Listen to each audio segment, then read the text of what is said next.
कृपया ध्यान दें, अशोक मार्टिन मिनिस्ट्री की एप्लीकेशन अब से गूगल प्ले स्टोर पर उपलब्ध है, जिसे आप गूगल प्ले स्टोर पर जाके डाउनलोड कर सकते हैं। इसके लिए आप गूगल प्ले स्टोर पर अशोक मार्टिन लिखकर सर्च कर सकते हैं। सर्च करने पर अशोक मार्टिन मिनिस्ट्री की एप्लीकेशन आपको मिल जाएगी, जिसे आप इंस्टॉल कर सकते हैं। इस एप्लीकेशन में आप अशोक मार्टिन मिनिस्ट्री की हर दिन की लाइव प्रार्थना, दैनिक आहार, गीत और अन्य वीडियोस देख सकते हैं। आप इस दिए गए फॉर्म को भरकर अपने प्रार्थना निवेदन हमें भेज सकते हैं। दशमांश और भेंट भेजने के लिए आप इस आइकन पर क्लिक करें, गिव ऑफरिंग्स में जाएं और इन डिटेल्स को फॉलो करें। यदि आप खुद से अशोक मार्टिन मिनिस्ट्री की प्रार्थना सभा आयोजित करवाना चाहते हैं, तो इस आइकन पर क्लिक करके इवेंट्स में जाकर ऑर्गेनाइज इवेंट्स के इस फॉर्म को भरकर हमें भेज सकते हैं। धन्यवाद।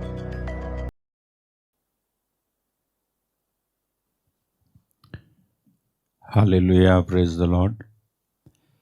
प्रभु यीशु मसीह के अद्भुत धन्य नाम में आप सब लोगों का आज की इस प्रार्थना में मैं स्वागत करता हूं। आज के दिन परमेश्वर आपको बहुत बहुत आशीष दे।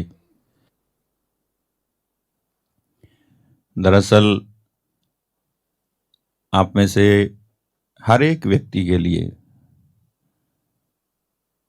ये प्रार्थना बहुत ही महत्वपूर्ण और बहुत ही आशीषों का कारण बनी हुई है। और आप जिस तरह से मुझे लिखते हैं और मुझे बताते हैं, या मेरे टीम के माध्यम से मुझे पता चलता है कि आप लोग इस प्रार्थना के माध्यम से आशीषित होते हैं, हो रहे हैं। उसके द्वारा हम ये समझ पाते हैं कि परमेश्वर इस सेविकाई के द्वारा आप तक पहुंच रहा है। हर एक सेवा का मकसद यही होना चाहिए कि उस सेवा के माध्यम से, उस सेविकाई के माध्यम से परमेश्वर पहुंच सके लोगों तक और लोग पहुंच सकें परमेश्वर तक। ये हर एक सेविकाई का मुख्य उद्देश्य और मकसद होना चाहिए, और प्रभु के दासों का भी, कि वो परमेश्वर तक पहुंचें और लोगों को भी परमेश्वर तक पहुंचाएं। तो ये जो प्रार्थना है आप में से अनेक लोगों के लिए आशीष का कारण बनी हुई है। यदि आप में से कोई ऐसा है जो इस प्रार्थना से जुड़ा है लेकिन आशीषित नहीं हुआ है, तो मैं आपको एक बात जांचने के लिए बोलूँगा कि आप अगर आशीषित नहीं हुए हैं, या कोई बात है जो अभी भी अटकी है, रुकी है, तो कुछ बातों को मैं जांचने के लिए बोलता हूं आपको। क्या आप हर दिन इस किसी बात की नहीं ले सकता है, लेकिन मैं आपको विश्वास दिलाना चाहता हूं कि यदि आप वचन सुनने वाली बात में लगातार और निरंतर जुड़ते रहते हैं, तो फिर आप जितना ज़्यादा और जैसे जैसे वचन सुनते जाओगे, वैसे वैसे आप अपने जीवन में बदलाव ज़रूर देखेंगे, आशीष ज़रूर देखेंगे, बरकतों को आप ज़रूर देखोगे। याद रखिएगा। तो बस ये है कि आप हर दिन और पूरा टाइम परमेश्वर के वचन से जुड़ें। मैंने नोटिस किया है, यहाँ तक मेरे टीम के लोगों को भी मैंने नोटिस किया है कि वो भी पूरी प्रार्थना में जुड़ते नहीं हैं। वो अक्सर मैंने नोटिस किया है कि जब वो मेरे साथ में हैं, तब तो वो जो है मजबूरी होती है या क्या होता है मालूम नहीं, कि वो उनको बैठना पड़ता है। लेकिन जब वो मेरे साथ में नहीं है, रेयरली होता है कि वो रोज़ाना लाइव में जुड़े हों। अगर मेरे टीम के व्यक्तियों में से कोई या किसी की पत्नी भी सुन रही हो तो बता देना कि ब्रदर अशोक ने ऐसा बोला है। मैं आपको चेतावनी देने से और आपको समझाने से चूकूंगा नहीं, बल्कि समझाता रहूंगा। अगर मैं नहीं बोलूंगा तो परमेश्वर मेरा लेखा लेगा कि तुमने क्यों नहीं बोला, तुमने क्यों नहीं बताया। तो मैं आपको बता रहा हूं, चाहे मेरी टीम का हो, चाहे इस लाइव प्रार्थना में रोजाना आने वाला कोई भी भाई और बहन हो, उससे मेरी गुजारिश है, अगर आप रोजाना परमेश्वर के वचन को सुनते हो, सुनने की आदत में हो, गाना नहीं, परमेश्वर का वचन अगर आप सुनोगे तो आपके अंदर परमेश्वर आशीषों को भरेगा, बदलाव आएगा, आपकी मानसिकता बदलेगी और आप परमेश्वर के वचन के अनुसार बोलने वाले, करने वाले और चलने वाले होने की वजह से धन्य होगे। तो जितना हो सके आप परमेश्वर के वचन को सुनने वाली बात और आदत में आप जुड़े रहना। हालेलुया। ठीक है, जो आप हैं तो हैं, आप जुड़े हो तो आपको नहीं कह रहा हूं मैं, लेकिन जुड़ना चाहिए डेली। हो सकता है कि मैं मतलब सोचता हूं, मुझे लगता है कि मैं जो सुना रहा हूं बहुत ही ज़रूरी है और मेरा सोचना सही भी है, क्योंकि मुझे जो कुछ सुनने को मिलता है उधर से, परमेश्वर के यहाँ से, तो वो मुझे ज़रूरी लगता है, इसलिए मैं सामने आके बोलता हूँ। मैं जो बता रहा हूँ आपको ये बहुत ही इम्पोर्टेंट है। और किसी भी बात की ऑथेंटिसिटी एक तो कहने वाले और दूसरा जिस आधार पर कही जा रही है उस पर निर्भर करती है। यानी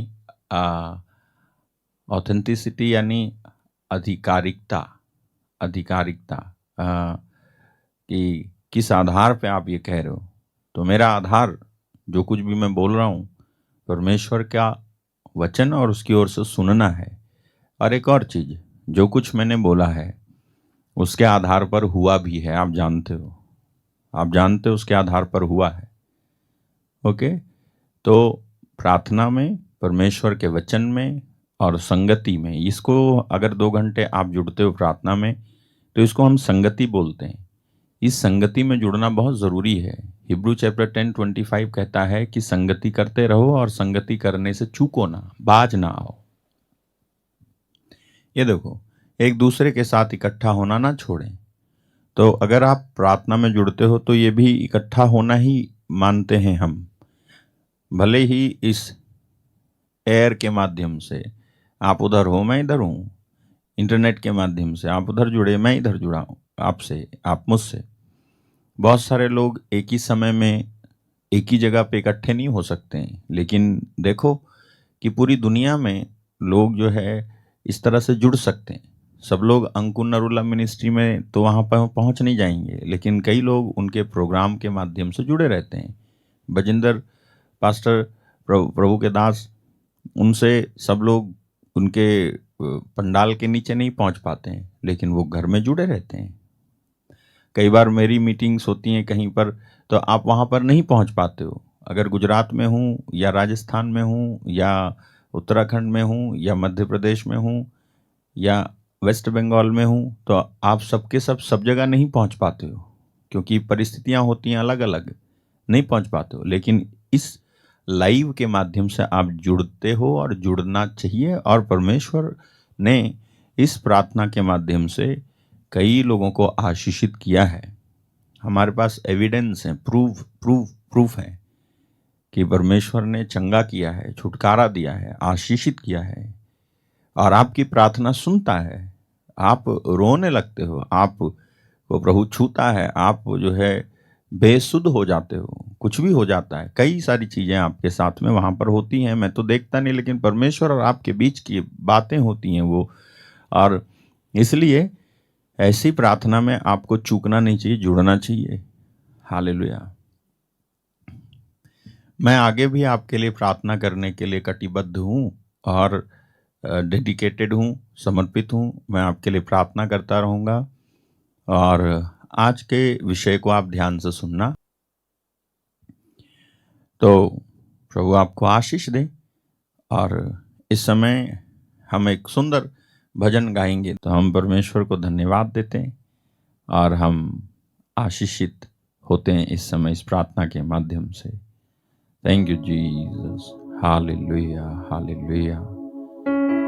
धन्यवाद धन्यवाद धन्यवाद धन्यवाद धन्यवाद।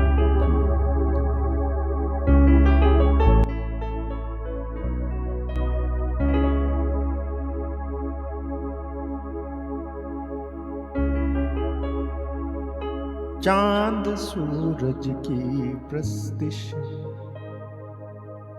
हम नहीं करते,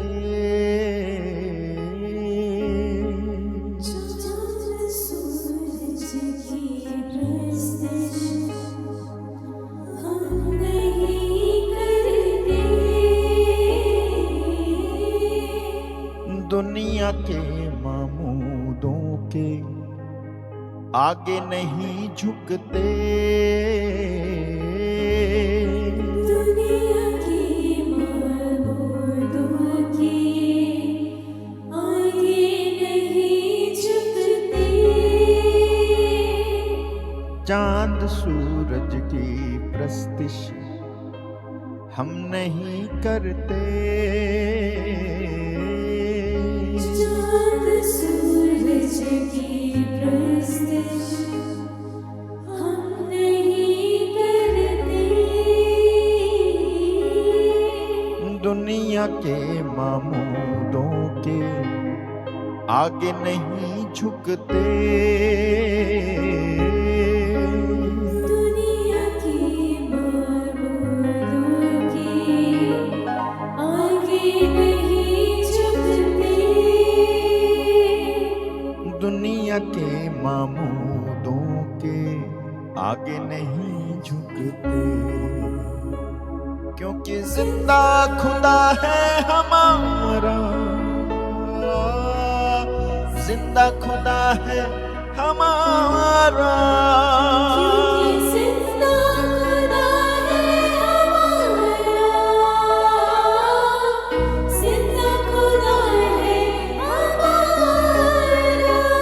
क्योंकि जिंदा खुदा है हमारा, जिंदा खुदा है हमारा, क्योंकि जिंदा खुदा है हमारा, जिंदा खुदा है हमारा, क्योंकि जिंदा खुदा है हमारा, जिंदा खुदा है हमारा,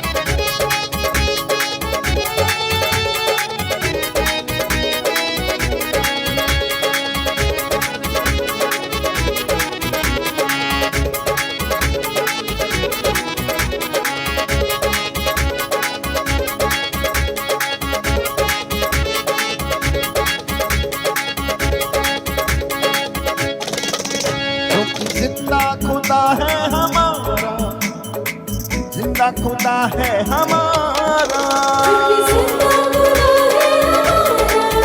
जिंदा खुदा है हमारा, क्योंकि जिंदा खुदा है हमारा, जिंदा खुदा है हमारा, क्योंकि जिंदा खुदा है हमारा, जिंदा खुदा है हमारा।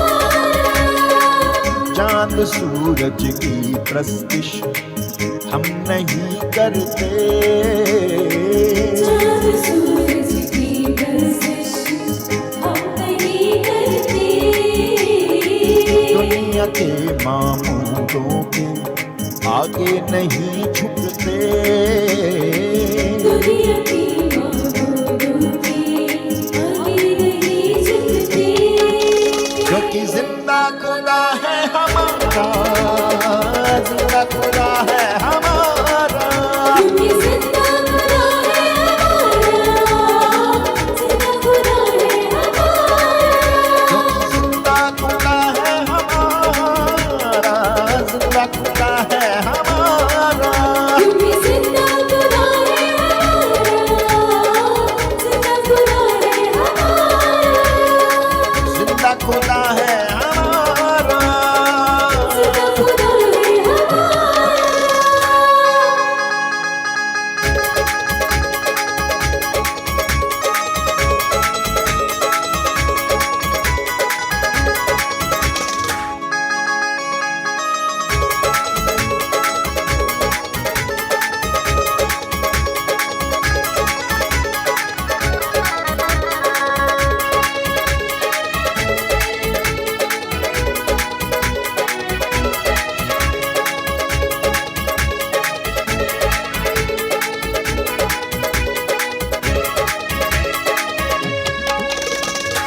खुशखबरी फैलाएंगे, रूह में बढ़ते जाएंगे। खुशखबरी फैलाएंगे, रूह में बढ़ते जाएंगे। खोए सब इंसानों को पास यीशु के लाएंगे। कोई सब इंसानों को पास यीशु के लाएंगे। खुशखबरी फैलाएंगे, रूह में बढ़ते जाएंगे। खुशखबरी फैलाएंगे, रूह में बढ़ते जाएंगे। खोए सब इंसानों को पास यीशु के लाएंगे। कोई सब इंसानों को पास यीशु के लाएंगे। शैतान के तूफानों से हम नहीं डरते। शैतान के तूफानों से हम नहीं डरते। शैतान के तूफानों से हम नहीं डरते। क्योंकि जिंदा खुदा है हमारा, जिंदा खुदा है हमारा। क्योंकि जिंदा खुदा है हमारा, जिंदा खुदा है हमारा। क्योंकि जिंदा खुदा है हमारा, जिंदा खुदा है हमारा। क्योंकि जिंदा खुदा है हमारा, जिंदा खुदा है हमारा। क्योंकि जिंदा खुदा है हमारा, जिंदा खुदा है हमारा। क्योंकि जिंदा खुदा है हमारा, जिंदा खुदा है हमारा। तेरे गम को बढ़ा देंगे, वो तुझे ना शिफा देंगे। तेरे गम को बढ़ा देंगे, वो तुझे ना शिफा देंगे। जो हुए मिट्टी के ढेर, वो किसी को क्या देंगे। जो हुई मिट्टी के ढेर, वो किसी को क्या देंगे। जो हुए मिट्टी के ढेर, वो किसी को क्या देंगे। जो हुई मिट्टी के ढेर, वो किसी को क्या देंगे। तेरे गम को बढ़ा देंगे, वो तुझे ना शिफा देंगे। तेरे गम को बढ़ा देंगे, वो तुझे ना शिफा देंगे। जो हुए मिट्टी के ढेर, वो किसी को क्या देंगे। जो हुई मिट्टी के ढेर, वो किसी को क्या देंगे। इसलिए दर गैरों के हम नहीं झुकते।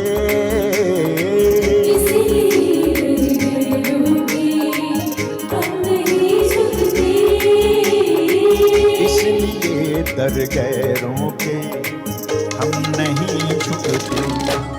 क्योंकि जिंदा खुदा है हमारा,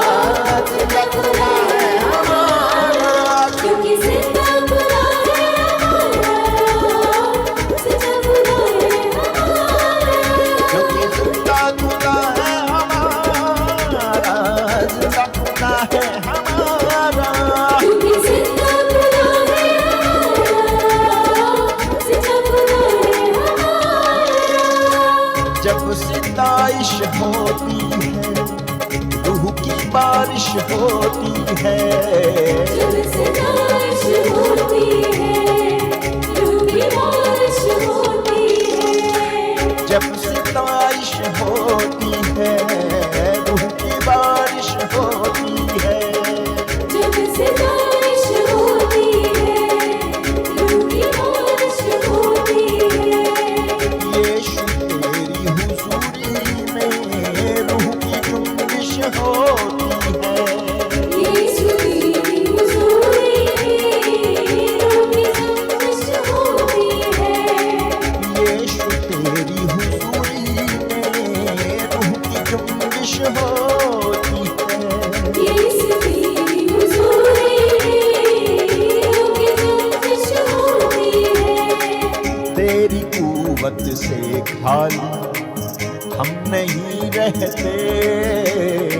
तेरी कुव्वत से खाली हम नहीं रहते।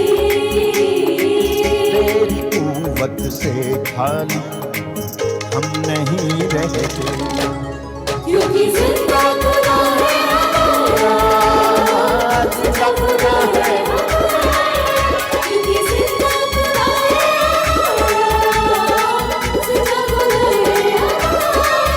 क्योंकि जिंदा खुदा है हमारा, जिंदा खुदा है हमारा। क्योंकि जिंदा खुदा है हमारा, जिंदा खुदा है हमारा। क्योंकि जिंदा खुदा है हमारा, जिंदा खुदा है हमारा। क्योंकि जिंदा खुदा है हमारा, जिंदा खुदा है हमारा। जिंदा खुदा है हमारा, जिंदा खुदा है हमारा। क्योंकि जिंदा खुदा है हमारा, जिंदा खुदा है हमारा। चांद सूरज की प्रस्तिश हम नहीं करते। चाँद सूरज की परस्तिश हम नहीं करते। दुनिया के मामूदों के आगे नहीं झुकते। दुनिया के मामूदों के आगे नहीं झुकते। दुनिया के मामूदों के आगे नहीं झुकते। क्योंकि जिंदा खुदा है हमारा, जिंदा खुदा है हमारा। क्योंकि जिंदा खुदा है हमारा, जिंदा खुदा है हमारा। क्योंकि जिंदा खुदा है हमारा, जिंदा खुदा है हमारा। क्योंकि जिंदा खुदा है जिंदा खुदा है हमारा।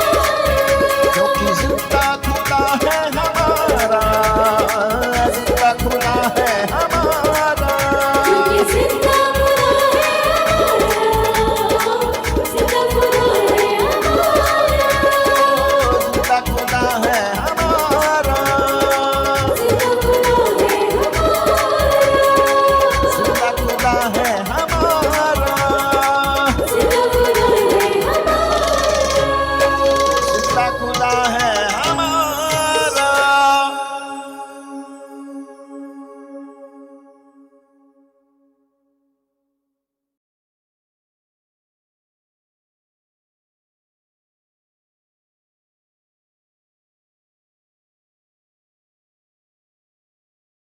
Hallelujah, praise the Lord. प्रभु आपको बहुत बहुत बहुत बहुत आशीष दे। जिंदा खुदा है हमारा। हालेलुया। सच में वो परमेश्वर हमारा जिंदा खुदा है, वो जिंदा परमेश्वर है। आए हम उसके पवित्र वचन में चलते हैं और मैं आपको आज जो उसने मुझे बोला बताने के लिए वो बताने जा रहा हूँ। ध्यान से सुनना। उसने मुझे आज सुबह से बोल रहा था, प्रभु मुझे सुबह से बोल रहे थे ये बात बताने के लिए कि परमेश्वर के दास का बचाव करें, ये बोलना और सिखाना कि परमेश्वर के दास का बचाव करें। हालेलुया। अभी परमेश्वर के दास का बचाव करने वाली बात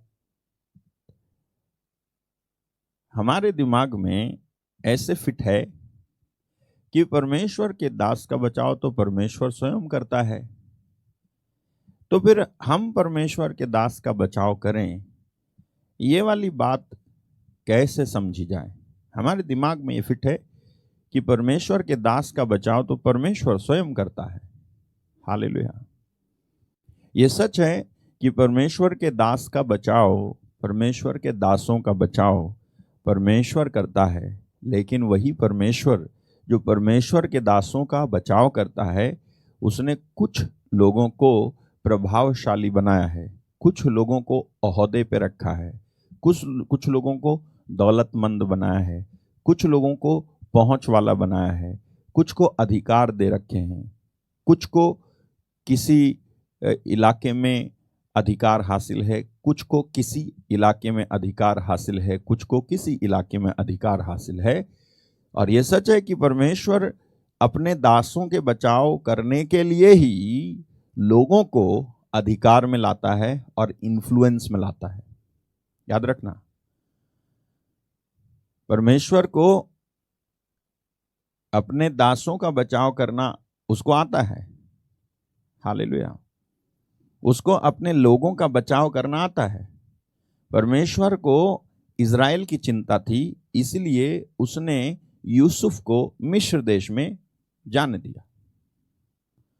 किसी को नहीं मालूम था कि मिस्र देश में परमेश्वर जो यूसुफ को लेकर के गया है या यूसुफ पहुंचा था, किसी को कानो कान खबर भी नहीं थी कि परमेश्वर ने क्यों यूसुफ को वहां पहुंचाया था। क्या इसलिए कि यूसुफ वहां शादी कर ले?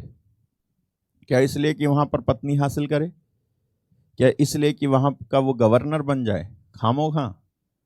जिस मिस्र देश से परमेश्वर ने इजरायलियों को जो गुलामी की दास्ता में थी निकाला, उसी मिस्र देश में जहां जादू टोना होता था, जो जादू टोने का गढ़ आज भी है मिस्र देश, जहां से जादूगरी पूरी दुनिया में फैली हुई, पूरी धरती पर फैली हुई है। जादू कहां से आया? ऐसे ऐसे करके, ऐसे ऐसे करके, ऐसे ऐसे करके जाओगे तो तुमको मिस्र ही मिलेगा। तो ऐसी जगह पे परमेश्वर अपने दास याकूब के बेटे यूसुफ को क्यों भेज रहा है? उसको मिस्र की चिंता नहीं थी, उसको इजराइल की चिंता थी। परमेश्वर को अपने लोगों का बचाव करना आता है, लेकिन परमेश्वर उसका एक चैनल बनाता है, उसको एक दिशा देता है, एक रूट बनाता है कि इसके माध्यम से अल्टीमेटली मैं जो है अपने लोगों को बचाऊंगा। अब जब मैंने कहा कि परमेश्वर के दास का बचाव करें, परमेश्वर के दास और परमेश्वर के दासों का बचाव करें, तो इसके कई प्रकार हो सकते हैं। बचाव आप कैसे कर सकते हैं? परमेश्वर के दासों का बचाव आप कैसे कर सकते हैं? इसका कई प्रकार हो सकता है। आपको ध्यान से सुनना होगा और समझना होगा कि आप कैसे ऐसा कर सकते हो, किस तरह से। इसके कई प्रकार हो सकते हैं। अगर उनके बारे में बातें हो रही हों, प्रभु के दासों के बारे में, आपके फैमिली में, आपके बीच में अगर बातें हो रही हैं, तो उनकी अच्छाइयों के बारे में अगर आप बात करते हैं तो बात ठीक है। लेकिन यदि आप उनकी बुराई करने लग जाते हो और उनकी कमियां ढूंढने लग जाते हो, और कमियां ढूंढो तो ढूंढो, लेकिन उन कमियों को ढूंढने के बाद में आप प्रार्थना नहीं करते उनके लिए, आप कमियां उनकी निकाल करके आप अपने ही आप को संतुष्ट करते हो। You only satisfy your self. तो आप क्या कर रहे हो? आप परमेश्वर के दास का बचाव नहीं कर रहे हो, बल्कि आप अपने ही आप को नुकसान में डालोगे, इसकी तैयारी कर रहे हो। अक्सर हम ऐसा नहीं करके या तो उनके विरुद्ध बोलते हैं या फिर कुछ नहीं बोलते हैं। ये भी एक टेंडेंसी है लोगों में। परमेश्वर के दास का बचाव करें वाली जो बात है, उसमें या तो हम उनके विरुद्ध बोलते हैं और या फिर हम कुछ भी नहीं बोलते हैं। कई बार ऐसा देखा गया है, अक्सर ऐसा देखा गया है कि मैं तो वहां पे था और मैं सुन रहा था, लेकिन मैंने कुछ नहीं बोला। हालेलुया। आपने कुछ क्यों नहीं बोला? ये बात है। क्या आपका अपना भाई होता, आपकी अपनी पत्नी होती, आपके अपने बच्चे होते, है ना, आपका सगा होता, और उसके बारे में अगर कोई कुछ बोल देता तो आप चुप रहते, वहां पर कहते कि मैंने नहीं बोला, मैं चुप रहता, मैं चुप था, ऐसा कह सकते थे आप? नहीं। लेकिन प्रभु के दास के लिए जब कोई बात हो रही है, कोई बात बोली जा रही है, तो आपको चुप नहीं रहना चाहिए, आपको बोलना चाहिए, कहना चाहिए, नहीं नहीं ऐसा नहीं है। आपको प्रभु के दास का बचाव करना चाहिए, क्योंकि ऐसा करने से आप नहीं जानते हो कि आप कितना बड़ा फल पाओगे। हालेलुया। आप जरा खुद सोचो, दाऊद जिसके हाथ में साउल आ गया था, और एक बार नहीं बल्कि 3 बार, 2 बार 3 बार आ गया था उसके हाथ में, और उसको मार सकता था वो जान से, लेकिन अपने सैनिकों के सलाह देने के बावजूद भी दाऊद ने ना तो साउल को मारा और ना ही उसके हत्या का अपराधी बना, और हर बार ये बोल करके वो जो है बच गया कि मैं प्रभु के अभिषिक्त पर हाथ नहीं उठाऊंगा। प्रभु के ओर से अभिषिक्त है, इस पर मैं हाथ नहीं उठाऊंगा। और कौन नहीं जानता था कि साउल प्रभु की ओर से अभिषिक्त है?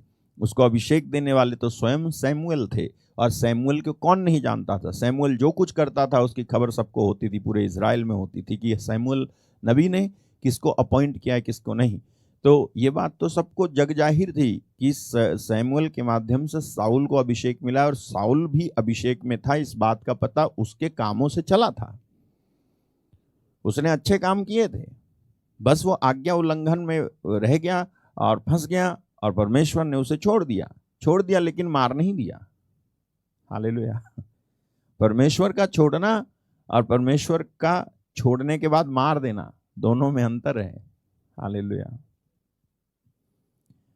परमेश्वर ने उसे छोड़ दिया था, ये बात जो है केवल आपको अगर समझनी है। परमेश्वर छोड़ देता है क्या? क्यों छोड़ देता है? परमेश्वर क्या छोड़ सकता है? मैं आपको कहूंगा कि परमेश्वर किसी को छोड़ता नहीं है। बात यह है कि परमेश्वर ने मुझे छोड़ दिया है, ये मुझे अपनी ही कमी और गलती की वजह से अनुभव होने लगता है। आई बात समझ में? नहीं, मेरे को खुद की गलती है, मेरी खुद की कमी है, तो मेरे को लगने लग गया है कि परमेश्वर ने मेरे को छोड़ दिया है। लेकिन परमेश्वर का नेचर ऐसा नहीं है कि वो आपको छोड़ दे। हालेलुया। परमेश्वर ने आपको छोड़ा नहीं होगा, लेकिन आपको लगता होगा कि परमेश्वर ने मेरे को छोड़ दिया है। तो ऐसे ही समझ लो साउल के बारे में कि परमेश्वर, जब लिखा है परमेश्वर के आत्मा ने उसे छोड़ दिया, तो साउल ने कुछ ऐसा किया था, उसकी गलती थी, जिसकी वजह से परमेश्वर का आत्मा बस ही डिपार्टेड, अलग हो गया उससे। लेकिन अगर वो पछताता और वो लोगों की चिंता ना करके परमेश्वर की चिंता करता, तो परमेश्वर उसको फिर से जो है अपने करीब ले आने में समर्थ था। इसके लिए तो जिंदगी दे रखी थी उसको, लेकिन वो पूरी जिंदगी भर लौटा नहीं परमेश्वर के पास, बल्कि और गलतियां करता चला गया। ये वचन लिखा है, यहोवा का आत्मा साउल पर से उठ गया और यहोवा की ओर से एक दुष्ट आत्माओं से घबराने लगा। ये बात जो मैं अभी बता रहा था उसके सपोर्ट में एक वचन है, ठीक है। तो जब मेरे को लगता है कि परमेश्वर ने मुझे छोड़ दिया, तो बात यह है कि परमेश्वर ने उसे छोड़ दिया था, लेकिन फिर भी परमेश्वर ने ये बात नहीं बताई थी सबको कि परमेश्वर ने छोड़ दिया है। हाँ, ये बात जरूर बताई थी कि परमेश्वर ने साउल को चुना है, लेकिन ये बात उसने जाहिर नहीं की थी कि परमेश्वर ने उसे छोड़ दिया है। हालेलुया। सुना आपने? देखो परमेश्वर कितना दयालु है। जब वो आपको चुनता है तो उसकी खबर सबको देता है, लेकिन जब वो आपको छोड़ता है तो उसकी खबर वो किसी को नहीं देता है। ये केवल उसके और आपके बीच की बात रहती है कि मैंने तेरे को छोड़ा है तो तू पछता, तू लौट आ, दैट्स इट। मैं नहीं पता चलने दूंगा किसी को कि मैंने तेरे को छोड़ा है। अभी भी सब लोग जानते हैं कि मैंने तेरे को चुन रखा है, तू अभी भी राजा है। और साउल ना राजा था, भले ही दाऊद का अभिषेक जाके सैमुएल ने कर दिया था, लेकिन फिर भी तो राजा कौन था? साउल। हालेलुया। तो देखो, साउल अभिषिक्त व्यक्ति था और इस अभिषिक्त व्यक्ति को दाऊद नहीं मारता है क्योंकि उसका भी अभिषेक हुआ था। तो जिसका अभिषेक होता है वो अभिषेक को समझता है। The one who is anointed understands anointing, must understand. जिसको अभिषेक हुआ है उसको अभिषेक समझ में भी आना चाहिए, और मैं कहता हूं कि आएगा ही। समझना चाहिए और समझ में आना चाहिए। If you are not anointed you will not understand anointing. Hallelujah. इसका अभिषेक हुआ था दाऊद का, तो दाऊद अभिषिक्त व्यक्ति साउल का अभिषेक भी समझता है और वो कहता है नहीं नहीं, मैं हाथ नहीं लगाऊंगा। ये वाली नॉलेज उसे कहा किसने दी थी कि मैं प्रभु के अभिषिक्त को नहीं छूऊंगा, यानी मारूंगा नहीं, उसके हाथ में आ गया था।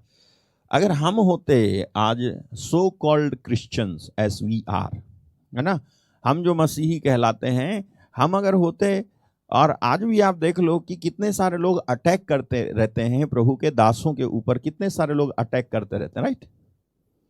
कितने सारे लोग बोलते रहते हैं, कितने सारे लोग कुछ भी बोलते रहते हैं। क्या सब बातें सच होती हैं? क्या सच में वो पवित्र आत्मा से भर के बोल रहे हैं? जो कुछ भी एनालाइज कर रहे हैं या क्रिटिकली इवेलुएट कर रहे हैं, या जो है उनके बारे में बातें फैल गई तो उस फैली हुई बातों को कहाँ से फैली इस रूट को चेक नहीं करते, और एक भी कोई प्रूफ नहीं, कोई सबूत नहीं, बस बोलना है उनको। तो ये वाली बात क्या सच होती है? क्या सच में वो परमेश्वर की ओर से बोलने वाले हैं? क्या परमेश्वर उनकी बोली पर ताली बजाता होगा स्वर्ग में बैठकर? बहुत बढ़िया, बहुत बढ़िया, तुमने जो है बहुत बढ़िया, तुमने इसके बारे में बताया। अरे हाँ, था तुमने बजिंदर के बारे में अच्छा, अंकुर के बारे में तुमने अच्छा, टीवी जोशुआ के बारे में ओहो, ये बीबीसी ने एक्सपोज कर दिया। हा। ये सारी बातें क्या परमेश्वर को जैसे मनुष्य को लगती हैं वैसा ही परमेश्वर को लगता होगा?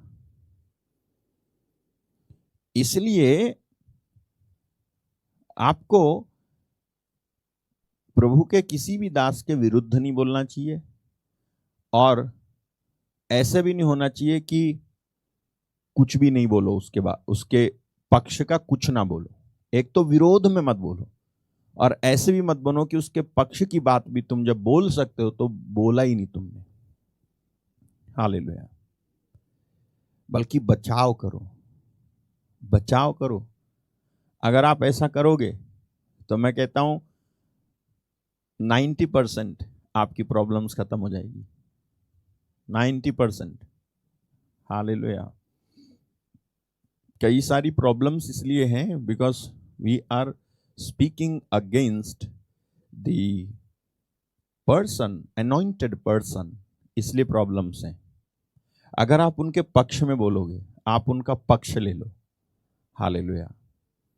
आप पक्ष ले लो, नहीं वो ऐसा व्यक्ति नहीं है, होगा, लेकिन पक्ष ले लो। हालेलुया। तो ऐसा नहीं माना जाएगा कि तुमने गलत व्यक्ति का पक्ष ले लिया, बल्कि ऐसा माना जाएगा कि तुमने अनॉइंटेड व्यक्ति का पक्ष ले लिया है।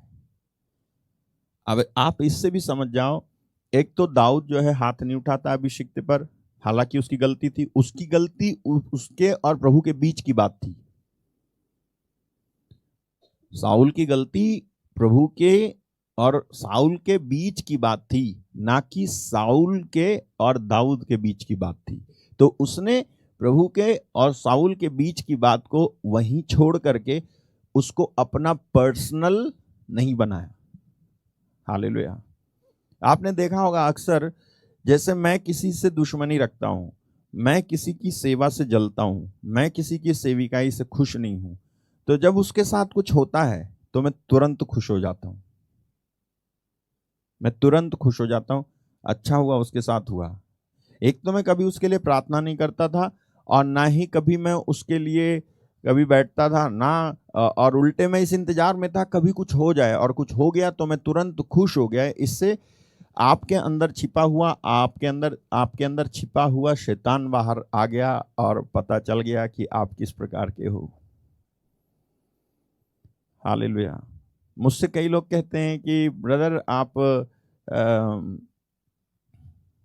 ऐसा ऐसा ऐसा हो जाता है, ऐसा बोल देते हैं, ऐसा हो जाता है, ऐसा कहते हैं, ऐसा वैसा कहते हैं। तो मैं कहता हूं अक्सर कि ये अच्छी बात है, ऐसा कहते हैं तो अच्छी बात है, कम से कम पता तो चले कि कौन हमारा है और कौन हमारा नहीं है, कौन जो है खरा है और कौन खरा नहीं है, कौन जो है परमेश्वर का है और कौन इस दुनिया का है। तो कहने वाले का मुंह हम बंद नहीं कर सकते हैं, उनके मुंह से, उनके कहने से, उनके बोलने से पता चलता है कि वो किसके हैं, वो किसको बिलोंग करते हैं, परमेश्वर को या इस दुनिया को। तो आज जो मैं विषय आपको समझा रहा हूं परमेश्वर की ओर से, वो ये है कि परमेश्वर के दास का बचाव करो। Hallelujah, hallelujah. मैं आपको एक बात बोलूं, पिलातुस जो था ना, पिलातुस ने भी परमेश्वर के पुत्र का बचाव करने की पूरी कोशिश एट फर्स्ट की थी। हालेलुया। पहले तो उसने कोशिश ही की थी कि किसी तरह से यीशु मसीह के वो खून का मैं जिम्मेदार ना बनूं। तो जो अधिकार में था, प्रभाव में था, उसने कोशिश तो की, लेकिन बाद में जब लोगों ने कहा कि तुझे हम राजा रहने नहीं देंगे अगर तूने इसको जो है छोड़ा, तो तब जा करके वो जो है ठीक है, तो फिर इसका लहू मेरे सिर नहीं पड़े करके हाथ धो लिया उसने। पिलातुस जैसा व्यक्ति अगर यीशु का बचाव कर सकता है, तो हम और आप तो परमेश्वर के दासों का बचाव नहीं कर सकते। उनके बचाव में एक शब्द नहीं कह सकते हम। पैसा, देखो आऊंगा मैं इन सब बातों पे, लेकिन पैसा तो पहली बात नहीं है, लेकिन आपकी जुबान तो पहली बात है, आपके ओपिनियन तो पहली बात है, आपकी गवाही तो पहली बात है। कम से कम इसी से बोल दो कि ऐसा कुछ नहीं है, बचाव करो, प्रभु के दासों का बचाव करो। अरे दुष्ट दुष्ट में एकता होती है, हम तो परमेश्वर की औलादे हैं। दुष्ट दुष्ट में इतनी एकता होती है कि एक दूसरे को ढक लेते हैं। हम तो परमेश्वर के बेटे और बेटियां हैं, तो हम क्यों ना जो है अपने लोगों का बचाव करें। It doesn't matter which denomination he belongs to. इससे फर्क नहीं पड़ता है कि वो व्यक्ति कौन से डिनोमिनेशन का है, कौन से किधर का है, किधर के शाखा का है और किधर का नहीं। एटलीस्ट आप मसीही, वो मसीही, तो कम से कम बचाव में कुछ तो बोल। और अगर आप नहीं बोलते हो तो परमेश्वर जो है आपसे लेखा लेगा, ये मैं आज बता रहा हूं आपको। हालेलुया। आप चलो नीति वचन 24 अध्याय 11 और 12वां पद, प्रोवर्ब चैप्टर 24 वर्स 11 एंड 12। देखो क्या लिखा है। लिखा है, जो मार डाले जाने के लिए घसीटे जाते हैं उनको छुड़ा, और जो घात किए जाने को हैं उन्हें मत पकड़ा। उन्हें मत पकड़ा। जो मार डाले जाने के लिए घसीटे जाते हैं उनको छुड़ा, और जो घात किए जाने को हैं उन्हें मत पकड़ा। हालेलुया। निर्दोषों के बारे में लिखा है, जो मार डाले जाने के लिए घसीटे जाते हैं उनको छोड़ा, और जो घात किए जाने को हैं उन्हें मत पकड़ा। आगे, यदि तू कहे कि देख मैं इसको जानता ना था, तो क्या मन का जांचने वाला इसे नहीं समझता? क्या तेरे प्राणों का रक्षक इसे नहीं जानता? और क्या वह हर एक मनुष्य के काम का फल उसे ना देगा? अगर तू कहे कि मैं इसको नहीं जानता था, मतलब नहीं जानता था, तो लिखा है, तो क्या मन का जांचने वाला भी ऐसी कह देगा जैसे तू कह रहा है? मन का जांचने वाला इसे नहीं समझता है कि तूने जो है तेरी गर्दन ना फंस जाए के लिए तूने कहा कि मैं नहीं जानता था, तेरा पैसा ना लग जाए के लिए तूने कहा मैं नहीं जानता था, तुझे इन्वॉल्व ना होना पड़े इसलिए तूने कहा कि मैं नहीं जानता था, तुझे तेरे बच्चों की चिंता थी इसीलिए तूने उसका साथ नहीं दिया। क्या परमेश्वर ये नहीं समझता था? हालेलुया। तुम्हें अपनी पड़ी थी इसीलिए तुमने कह दिया मैं नहीं जानता था। क्या परमेश्वर नहीं जानता है? मन का जांचने वाला नहीं समझता? ये सब तुम जो है पॉलिटिक्स कर रहे हो, तुम गोलमाल कर रहे हो, परमेश्वर नहीं जानता है? हालेलुया।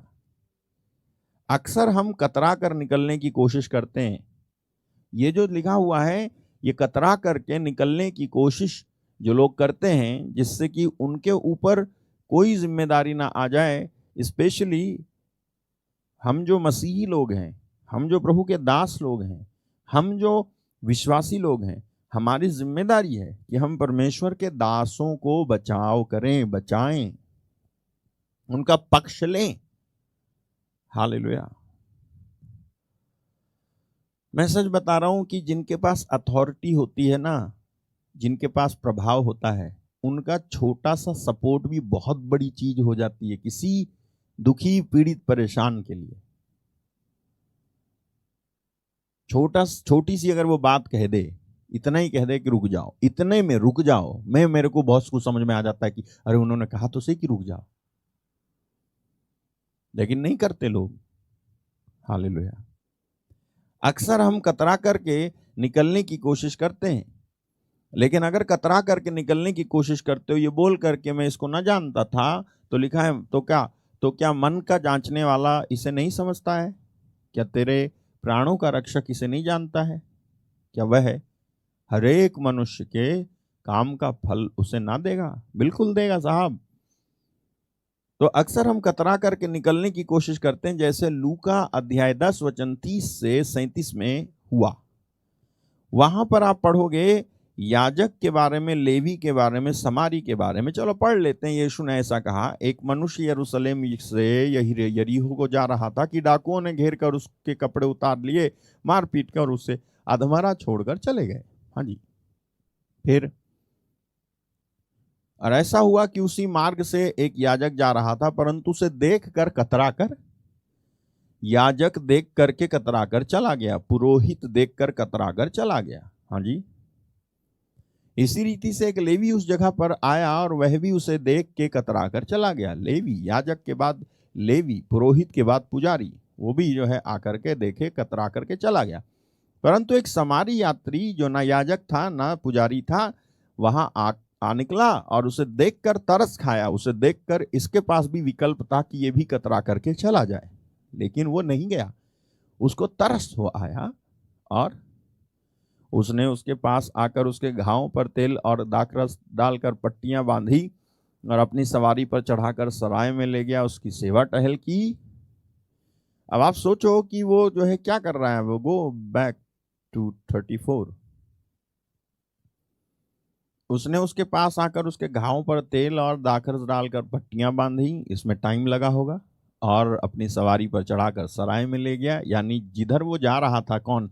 समारी, शायद अपने काम से कहीं जा रहा था, तो उसमें डिले हो गया। अपने काम से जा रहा था लेकिन उसमें लेट हो गया वो, ये क्योंकि उसको सराय में चढ़ाकर, मतलब सवारी पे चढ़ाकर सराय में ले गया, है ना, और उसकी सेवा टहल की।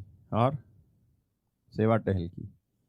दूसरे दिन, यानी पहला दिन जिस दिन उसको जहां पहुंचना था वहां ना पहुंचा, बल्कि पूरा एक दिन इसकी सेवा में बिता दिया। दूसरे दिन उसने 2 दिनार निकालकर सराय के मालिक को दिया और कहा इसकी सेवा टहल करना। यानी वो जब तक आश्वस्त नहीं हो गया, जब तक उसको भरोसा नहीं हो गया कि ये व्यक्ति जो घायल था ठीक है, सांस ले रहा है, अभी सही है, और ये अब दूसरे के भरोसे छोड़े जाने लायक है, तो फिर उसके बाद उसको छोड़ता है और 2 दिनार निकालकर सराय के मालिक को देकर कहता है इसकी सेवा टहल करना, और जो कुछ तेरा लगेगा वह मैं लौटने पर तुझे भर दूंगा।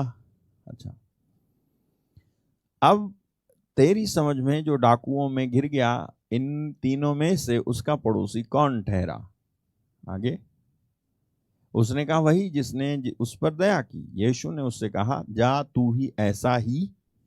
ये मालूम है, हमें कहानी मालूम है, हमें पूरी कहानी मालूम है, लेकिन यीशु मसीह जो कहानी का निचोड़ लास्ट में ये बोल के देते हैं जा तू भी ऐसा ही कर, ये मैं कभी नहीं करता हूं, बल्कि कतरा करके मैं चला जाता हूं।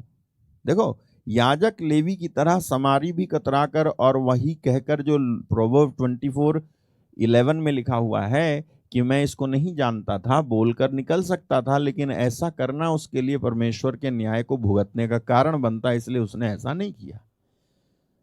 अच्छा, मुझे लगता है कि याजक और लेवी से कम अमीर और कम प्रभाव रखने वाला था ये समारी। याजक ज्यादा प्रभावशाली था, लेवी ज्यादा प्रभावशाली था, या समारी ज्यादा प्रभावशाली था? याजक की ज़्यादा जान पहचान थी, लेवी की ज़्यादा जान पहचान थी, या समारी की ज़्यादा जान पहचान थी? याजक ज़्यादा अमीर था, लेवी ज़्यादा अमीर था, या समारी ज़्यादा अमीर था? बताओ। याजक और लेवी ज़्यादा जान पहचान थी इनकी, ज़्यादा ये अमीर थे और ज़्यादा ये प्रभावशाली थे, और समारी तो तुच्छ समझे जाते थे, तुच्छ। उनके गांव में तो कोई जाता तक नहीं था, उनका अपना एक सेपरेट इलाका था जिसमें वो जो है छपा छई करते थे, बेचारे थे वो, अलग थे, घृणित थे, ज़्यादा प्रभाव नहीं था उनका। समारी हो कौन, यही पूछा जाता था, कौन सी जाति के हो, कौन सी जाति के हो, कौन सी जाति के हो, यही पूछा जाता था। तो ज़्यादा ना ये अमीर थे, ना ज़्यादा प्रभावशाली थे, ना ज़्यादा जो है ये पैसे वाले थे, कुछ नहीं था। फिर भी इसने उसका बचाव किया। हालेलुया। इसलिए इसका बहाना बनाना कि मैं प्रभावशाली नहीं हूं, मेरी चलती नहीं है, मैं अमीर नहीं हूं, कि बावजूद आप जो कर सकते थे नहीं करने पर परमेश्वर के न्याय के शिकार हो जाएंगे। सुनो, ये व्यक्ति ना इसके बावजूद भी कि ये कम अमीर था, कम प्रभावशाली था और कम जान पहचान वाला था, फिर भी इसके अंदर बचाने और मदद करने का स्वभाव में ये अमीर था। ये वाली अमीरी अगर आपने इस धरती पर हासिल नहीं की तो परमेश्वर आपको अपने स्वर्ग की दहलीज से अंदर आने नहीं देगा। अगर आपके अंदर बचाव करने की आदत नहीं है, स्पेशली प्रभु के दासों का बचाव कर, उनके बारे में लुकता छीनी करना बंद कर दो, उनके बारे में बोलना बंद कर दो, उनके बारे में क्रिटिकली इवैल्यूएशन करना बंद कर दो। कोई भी हो, झब्बे वाले हो, कपड़े वाले हो, पैंट वाले हो, कोट वाले हो, समझे, हम न्याय के शिकार हो जाएंगे। ये देख लो कि ये बचाव करता है उस व्यक्ति का, याजक और लेवी बचाव नहीं करते। तो इसका बहाना बनाना कि मैं प्रभावशाली नहीं हूं, मेरी चलती नहीं है, मैं अमीर नहीं हूं, के बावजूद आप जो कर सकते थे नहीं करा आपने, तो आप परमेश्वर के न्याय के शिकार हो जाएंगे। इसलिए यदि आप प्रभावशाली हैं, वकील हैं, पार्षद हैं या मंत्री हैं, पैसे वाले हैं, विदेश में हैं, तो इसको परमेश्वर के लोगों की मदद करने के लिए इस्तेमाल करें। क्या जाने आप जो कुछ हो इसी वजह से हुए कि एक दिन मेरा दास किसी समस्या से गुजरे तो उसकी सहायता करना। हालेलुया। सुना आपने, सुना आपने। यदि आप प्रभावशाली हैं, वकील हैं, पार्षद हैं, मंत्री हैं, विदेश में हैं, तो फिर आपको इसको परमेश्वर के लोगों की मदद करने के लिए इस्तेमाल करना चाहिए। क्या जाने आपको इसी वजह से, आप जो कुछ भी हो इसी वजह से हुए हो कि परमेश्वर आपके द्वारा हेल्प करेगा लोगों की, तो आप उसको भूले ना। मैं आपको लिए चलता हूं एस्तर 4:14 में, एस्तर अध्याय 4:14, देखो क्या लिखा है वहां।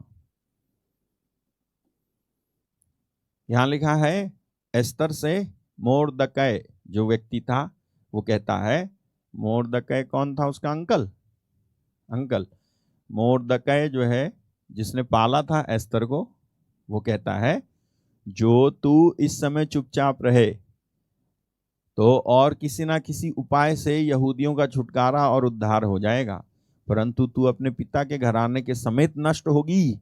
क्या जाने तुझे ऐसे ही कठिन समय के लिए राजपद मिल गया हो। मैं कहता हूं क्या जाने किसी कठिन समय के लिए जो प्रभु के दास के ऊपर या दासी के ऊपर या दासों के ऊपर आ रही है या आ गई है, या वो ऑलरेडी फंसे हुए हैं। तुमको जो है विदेश में नौकरी मिली, तुमको जो है भारत में किसी अच्छे पद पे रखा गया, तुमको जो है किसी मंत्री का पीए बनने का सौभाग्य प्राप्त हुआ है, तुम अपनी जाति की सिफारिश कर सकते हो, तुम उन तक बचाव कर सकते हो जाकर के। छोटी सी जान पहचान निकल आती है तो बड़ा काम हो जाता है। लेकिन मेरा काम थोड़ी है ये, मैं अपने बच्चों का देखूं कि इनका देखूं। तो फिर तुमका ऐसा परमेश्वर न्याय ऐसा भुगतोगे कि कभी भूल नहीं पाओगे। भूल तो छोड़ो, तुम्हारी भूल भी जो है पता नहीं कहाँ चली जाएगी। Hallelujah, hallelujah. कहता है वो मोर्दकै एस्तर रानी से कहता है तू रानी बनी ना, पाला मैंने, पाला पोसा मैंने, और तू चुन ली गई राजा की रानी बनने के लिए।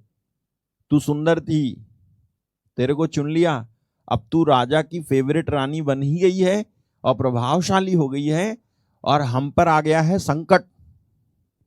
क्योंकि वो कौन था इसका नाम हमान नाम का व्यक्ति यहूदियों को मरवा डालने के लिए सोचता था, क्योंकि यहूदी मोर्दकै ने हमान को सलाम नहीं किया, नमस्कार नहीं किया, बस उसको चढ़ गई, उसके गर्व को जो है ठेस लग गई, अहम को ठेस लग गई, इतनी सी बात कि उसने सलाम नहीं किया। तो तू केवल क्या बोलते हैं, केवल मोर्दकै को मरवा डालता, उसके हाथ पैर तुड़वा डालता, समझ में आता, लेकिन तू तो पूरी जाति पे चला गया कि जिस जाति का ये मोर्दकै है उस जाति को ही खत्म कर देंगे। देखो ऐसे सिर फिरे कितने हैं हमारे समाज में, आज भी ऐसे सिर फिरे कितने हैं हमारे समाज में।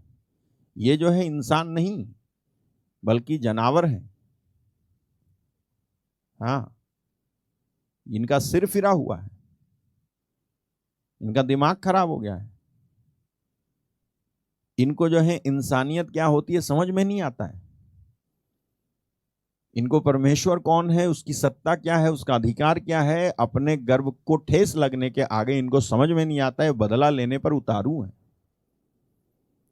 लेकिन परमेश्वर ये वक्त वक्त पर समझाता आया है कि तुम ना कुछ नहीं हो, तुम मिट्टी और राख हो। ऐसा व्यक्ति जो गर्व अपने आप में महसूस करता है और सत्ता के नशे में चूर रहता है, ऐसे व्यक्ति को परमेश्वर तुच्छ समझता है, मिट्टी और राख समझता है, सबको नहीं, केवल ऐसों को। और परमेश्वर ने समझा दिया कि मैंने एस्तर को महाराजा की रानी बनाया, इसीलिए बनाया था, इसी दिन के लिए बनाया था कि एस्तर के द्वारा मैं जो खतरा आने वाला था यहूदियों के ऊपर उसको मैं टाल सकूं। और ऐसा ही हुआ। हालेलुया। आप अगर प्रभावशाली बने हो, आप अगर ओहदे पर पहुंचे हो, आप अगर पैसे वाले हो और हो आप मसीही, हो आप विश्वासी, तो आप समझ लो आप यूं ही ऐसे अपना वो पिकनिक मनाने के लिए नहीं पहुंचे किसी सरकारी ओहदे पे। मैं बता रहा हूं आपको, if you are not doing God's work, your work is waste, your work is waste. कोई भी व्यक्ति अपने बीवी बच्चों के लिए नहीं जी रहा है, और अगर जी रहा है तो थोड़ा ख्याल बदलो, आप परमेश्वर के लिए जियो, आप परमेश्वर के लिए जियो, नहीं तो बीवी बच्चे समेत नरक में चले जाओगे। हालेलुया। परमेश्वर के लोगों का बचाव अगर तुमसे नहीं हो पाता है तो तुम्हारा प्रभाव में होना, तुम्हारा मंत्री होना, तुम्हारा पार्षद होना, तुम्हारा पीए होना, तुम्हारा अधिकारी होना, तुम्हारा उस विभाग में होना, इस विभाग में होना, ये सब बेकार की बात है। तुम्हारा उस स्कूल में प्रिंसिपल होना, ये होना, सब बेकार की बात है। हालेलुया। अभी सुनो, मैं आपको लिए चलता हूं। आपने सुना होगा ओबदियाह। ओबदियाह के बारे में आप पहला राजा अध्याय 18 फर्स्ट किंग चैप्टर 18 वर्स 3 में पढ़ोगे, 3 और 4 में, कि ओबदियाह जो उसके घराने, अहाब ने ओबदियाह को, जो उसके घराने का दीवान था, दीवान का मतलब इंग्लिश में लिखा है was the governor of his house. Hallelujah. और ब्रैकेट में लिखा हुआ है, now Obadiah feared the Lord greatly. Hallelujah. एक व्यक्ति जो परमेश्वर का भय नहीं मानता है उसका नाम है अहाब, और अहाब का गवर्नर है, ये घराने को संभालने वाला गवर्नर है, गवर्न करने वाला है। उसके अहाब का जो घराना था ना, उसको गवर्न करने वाला था कौन? ओबदियाह। ओबदियाह जो है परमेश्वर का भय मानता है और अधिकाई से परमेश्वर का भय मानता है, लेकिन एक व्यक्ति जिसके साथ वो रह रहा है वो परमेश्वर का भय नहीं मानता है। He is totally opposite of the Lord. Ahab, Ahab जो है ना, पूरी तरह से परमेश्वर के विपरीत है, विरुद्ध में है, लेकिन ये परमेश्वर के सपोर्ट में है। तो यहां पर ये कहावत गई काम से, जैसी करोगे संगत वैसी होगी रंगत। कहावत गई, यहां काम ही नहीं कर रही। क्योंकि ये जो राजा की संगति में था, राजा तो परमेश्वर का भय नहीं मानता था, परमेश्वर से घृणा करता था, अहाब। लेकिन ये जो राजा के घर को संभालने वाला था, अहाब के घर को संभालने वाला था, ये परमेश्वर का भय मानता है, भयानक भय मानता था। He feared greatly, hallelujah, he feared the Lord greatly, Obadiah, इतना भय मानता था, हालेलुया। अभी चलो, ये जो चौथा क्या लिखा है, वो परमेश्वर का भय इतना मानता था। अहाब की जो पत्नी थी उसका नाम है इजेबेल। इजेबेल परमेश्वर के नबियों को मरवा रही थी। उस समय ओबदियाह क्या करता है, ओबदियाह तो यहोवा का भय यहां तक मानता था। देखो, परमेश्वर का भय मानने का भी एक सीमा है, कहां तक भय मानना चाहिए, हालेलुया। ये नहीं कि मैं अपने घर में बैठा हूं परमेश्वर का भय मानना हूं और कुछ नहीं कर रहा हूं। परमेश्वर का भय यहां तक मानना कि मैं अपनी जान जोखिम में डाल करके परमेश्वर का काम करूं। ओबदियाह तो यहां यहोवा का भय यहां तक मानता था कि जब इजेबेल, आपकी पत्नी, यहोवा के नबियों को नष्ट करती थी, तब ओबदियाह ने 100 नबियों को लेकर 50-50 करके गुफाओं में छिपा रखा था और अन्न जल देकर उनका पालन पोषण करता रहा, हालेलुया। कितने साल अकाल पड़ा था? 3-3.5 साल का अकाल पड़ा था, राइट? नहीं, कितने समय का अकाल पड़ा है? 3 से ज्यादा, 3-3.5 साल का अकाल था। 3.5 साल तक ओबदियाह नाम का व्यक्ति जो यहोवा का भय मानता था, जब रानी इजेबेल जो अहाब की पत्नी थी मरवाने की कोशिश कर रही थी, तो अहाब के साथ रहने वाला व्यक्ति ओबदियाह जो परमेश्वर का भय मानता था, 100 नबियों को गुफा में 50-50 करके, 50 एक गुफा में, 50 दूसरी गुफा में छिपा करके उनको 3.5 साल से भी अधिक समय तक उनको अन्न जल देकर उनका पालन पोषण करता रहा। 100 आदमियों को 3.5 साल तक खिलाने का, 3 टाइम खिलाने का खर्चा आज के समय में जोड़ के बताइएगा, हालेलुया। 3.5 साल तक अगर आप 100 आदमियों को खिलाओगे 3 टाइम का, तो आज के समय में कितना खर्चा होगा? 100 आदमियों को डेली खिलाना है, 3.5 साल तक खिलाना है। 1 साल में 12 महीने होते हैं, 3 साल में 36 महीने हो गए। 36 महीने का 100 आदमियों को आप 3 टाइम का खाना खिलाओगे। 1 टाइम का खाना कितने का होता है? ऐसे 3 टाइम का खाना 3.5 साल तक का जोड़ करके मेरे को बताओ, कोई भी कमेंट में बताओ मेरे को कितना होगा, कितना होगा? प्रभु के लोगों, आपको बहुत बहुत आशीष मिले, आप धन्य हैं इस वचन को सुन रहे हो। अभी हम क्लाइमेक्स पे पहुंचेंगे। ओबदियाह जो है ना, इसका एक क्लाइमेक्स है। कितने साल, मतलब कितना कितना का खर्चा होगा? 1 साल का बताओ जरा, कितना होगा? 100 आदमियों को आप 3 वक्त का खाना खिलाओगे तो 1 साल यानी 12 महीने का कितना होगा? हाँ, तो लगभग 54-55 लाख रुपए आराम से 3.5 साल तक 100 आदमियों को खिलाओगे तो होगा। आज के समय में, हम तो आज के समय का लगाएंगे ना, उस समय का आज के समय में लाओगे तो उतना ही होगा। इसलिए आज के समय के हिसाब से जोड़ो तो इतना हो जाएगा, यानी 54-55 लाख रुपए का हो जाएगा खाना पीना, है ना? क्योंकि उसमें राशन भी आएगा, उसमें तेल भी लगेगा, उसमें मसाला भी लगेगा, उसमें ईंधन भी लगेगा, उसमें मजदूर भी लगेंगे, उसमें बर्तन भी लगेंगे, उसमें थालियां भी लगेंगी, उसमें धुलाई भी लगेगी, उसमें सुखाई भी लगेगी, सब लगेगा। तो कुल मिला के 54-55 लाख रुपए 3-3.5 साल तक का हिसाब किताब ओबदियाह ने, जो यहोवा का भय मानता था, 54-55 लाख रुपए खर्च किए, हालेलुया। और किस कंडीशन में 54-55 लाख रुपए खर्च किए जा रहे हैं आप सुनो।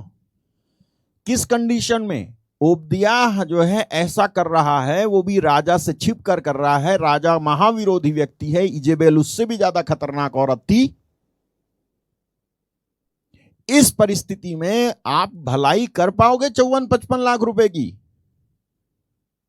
और ये पता भी चल जाता, अगर भनक भी पड़ जाती अगर कि ओबद्याह जो तुम्हारे घर का गवर्नर है ऐसा कर रहा है, तो जो है उसको रातों रात खत्म करवा देता अहाब और उसकी रानी इजेबेल कि मैं मरवाने पे लगी हूं तू बचा रहा है, मैं मरवाने पे लगी हूं तू बचा रहा है, ये कैसे कर रहा है तू? आप सोचो किस परिस्थिति में वो 54-55 लाख रुपए खर्च करता है। जो परमेश्वर का भय मानते हैं वो परिस्थितियों की परवाह नहीं करते हैं, जिंदगी की परवाह नहीं करते हैं, वो परमेश्वर की परवाह करते हैं। वो पैसों की परवाह नहीं करते हैं, वो परमेश्वर के दासों की परवाह करते हैं। वो परमेश्वर को दासों की इसलिए परवाह करते हैं क्योंकि वो मानते हैं कि परमेश्वर इनको चुन के लाया, इनकी सेवा परमेश्वर की सेवा करना जैसा है। हालेलुया। ओबद्याह क्योंकि वो परमेश्वर का भय मानता था। जिन आंकड़ों पर आप पहुंच रहे हो, कुल मिलाकर आप ये मान रहे हो ना कि ये तो कोई आसान अमाउंट नहीं है ना, इतने लाख का खर्चा करना, और वो भी 3-3.5 साल तक 100 लोगों की व्यवस्था करना जो परमेश्वर के नबी हैं। कौन सी बात उसको ये करवा रही थी? परमेश्वर का भय, राइट? हालेलुया। और ये ओबद्याह, ये वही ओबद्याह था जो 50 लोगों को लेकर आया था और एलियाह के सामने प्रार्थना की थी कि तू मुझे भस्म मत कर बल्कि बचा ले। याद होगा आपको 2 किंग चैप्टर 1 में जो वो था राजा, उसने एलियाह को पकड़ने के लिए 3 टुकड़ी भेजी थी। तीसरी टुकड़ी में ये आया था, कौन? ओबद्याह आया था। ओबद्याह था 2 टुकड़ी के 50-50 के लोग, 50-50 जो लोग थे वो आग में भस्म हो गए थे। लेकिन तीसरी टुकड़ी का ये जो आया था, डालो यहां लिखा है, राजा ने उसके पास 50 सिपाहियों और एक और प्रधान को 50 सिपाहियों समेत भेजा। प्रधान ने, हाँ, राजा ने तीसरी बार 50 सिपाहियों के एक और प्रधान को 50 सिपाहियों समेत भेजा, और 50 का वो तीसरा प्रधान चढ़कर एलियाह के सामने घुटने के बल गिरा और गिड़गिड़ा कर कहने लगा, परमेश्वर के भक्त, मेरे प्राण और तेरे उन 50 दासों के प्राण तेरी दृष्टि में अनमोल ठहरे। हालेलुया। एक दूसरे लैंग्वेज बोलूं तो ये जो व्यक्ति है ये और कोई नहीं है, ये ओबद्याह है। हालेलुया। ये ओबद्याह था। ओबद्याह आया था 50 लोगों की टुकड़ी के साथ में, और ये घुटने टेक करके, क्योंकि कोई और नहीं बल्कि यही परमेश्वर का भय मानता था इज़राइल के अंदर, और ये घुटने टेक करके कहता है कि 50 लोगों को छोड़ दे, मैंने तो 100 बचाए हैं। हालेलुया। हम 50 को मत जला, और घुटने टेक के, और इसलिए परमेश्वर ने नहीं मारा उनको। हालेलुया। ओके, ये सब भले काम कर रहा था ओबद्याह।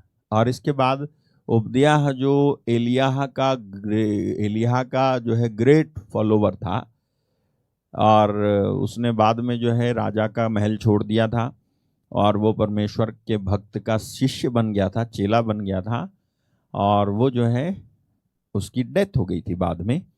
और जो मर गया था तो इसकी पत्नी और इसके बच्चे रह गए थे, और वो कर्ज में थे। कौन से कर्ज में? जब उन्होंने 3.5 साल के अकाल में 50-50 यानी 100 लोगों को खाना खिलाया था, उसका कर्ज था इन बच्चों के ऊपर और इसकी पत्नी के ऊपर। जब ये मर गया तो कर्ज तो चुका नहीं पाए, जिनसे कर्ज, तो ये कर्ज लेकर के इसने जो है 60-68 लाख रुपए का कर्ज लेकर के इसने 3.5 साल तक 100 लोगों को, जो परमेश्वर के नबी थे, कर्ज लेकर के नबियों को खिलाया।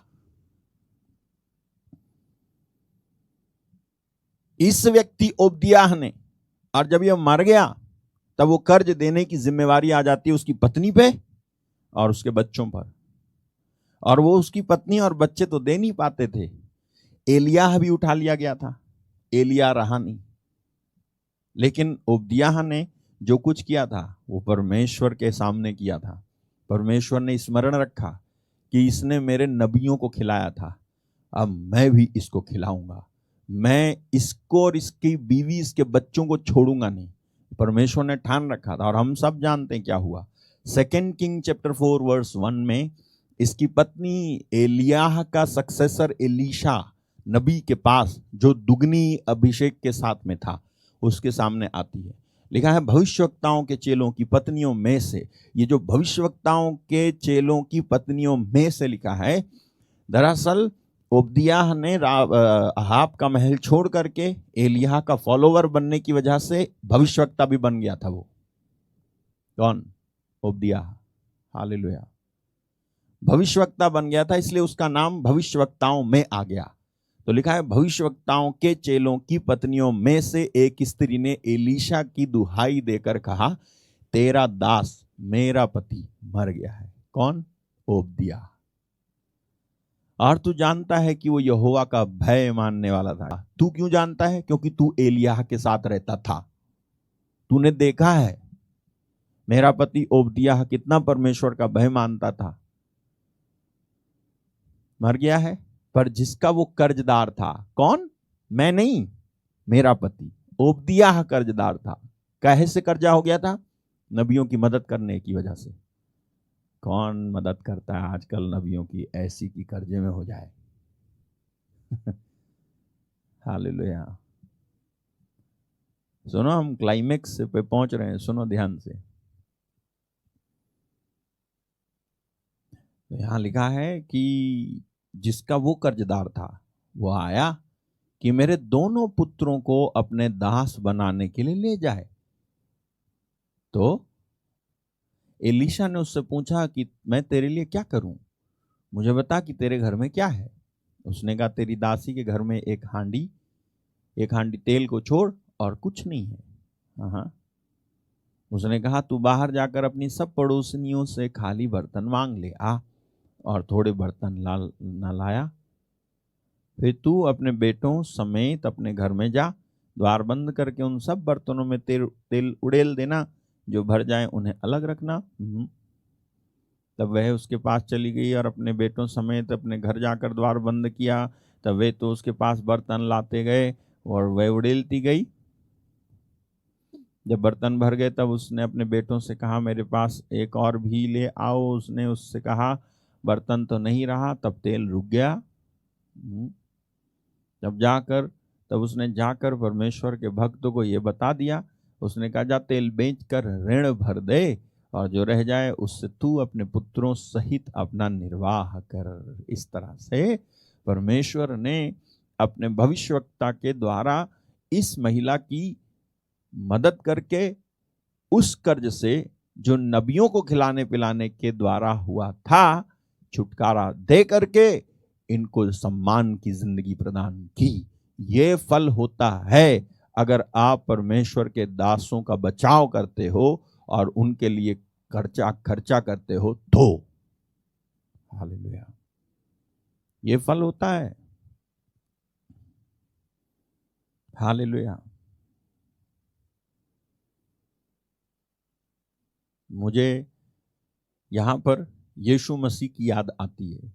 यीशु मसीह का बचाव किसने किया? यीशु मसीह का बचाव किसने किया? यीशु मसीह का बचाव किसने किया? किसने यीशु मसीह का बचाव किया? कौन था जो उनका बचाव कर रहा था? उस समय जब यीशु मसीह पकड़वाए गए, जब यीशु मसीह पर दोष लगाया जा रहा था, जब यीशु मसीह को बहुत कुछ उल्टा सीधा बुरा भला कहा जा रहा था, तो कौन था जो बचाव कर रहा था उनका? मुझे तो लगता है कि कोई नहीं था बचाव करने के लिए। हालेलुया। यहां तक कि यीशु मसीह के अपने चेले भी उसको छोड़ करके चले गए थे और वो अकेले रह गए थे।